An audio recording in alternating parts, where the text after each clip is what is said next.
Star Wars: The High Republic Adventures, The Monster of Temple Peak, and Other Stories. This is a new High Republic book um, that, in the High Republic Adventures line. If you don't know what the Adventures comics are in Star Wars, basically it's comics basically aimed at kind of beginning people into comics, where like the stories are a little bit simpler, they're a little less complex. There's still complex stories. Like this first story in this comic, the main story in this story, is kind of scary. There's some horrific images in the story. Not horrific, but a little bit scary or tense images. I really enjoyed this story okay.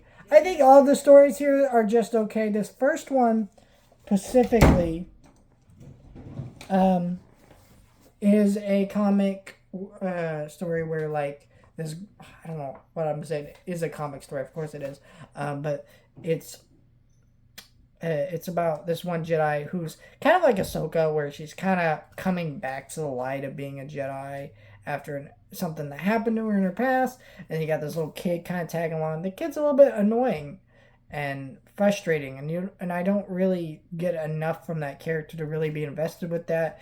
But as it stands, it's an okay story. I like the main Jedi of the story. I think she has a lot going on that could be explored maybe in future stories. And I'd like to maybe see these characters come back and be explored more.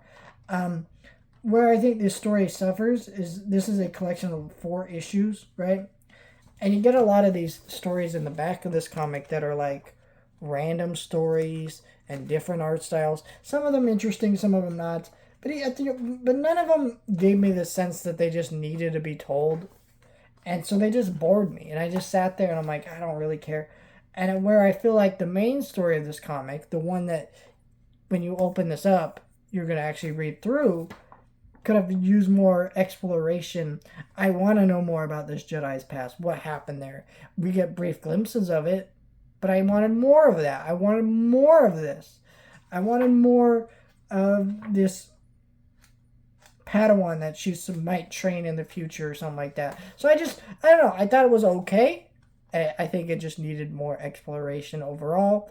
And they kind of left it on an open note, but not in a way that made me interested. Just left me confused of where they were going with that. And I wasn't a big fan of that. So I recommend reading it if you like High Republic stuff, but it did leave me very confused at a certain point within this comic. Let me know your thoughts, like, share, and subscribe. And yeah, not one of my favorite comics, but it's still good and worth reading if you like the High Republic stuff.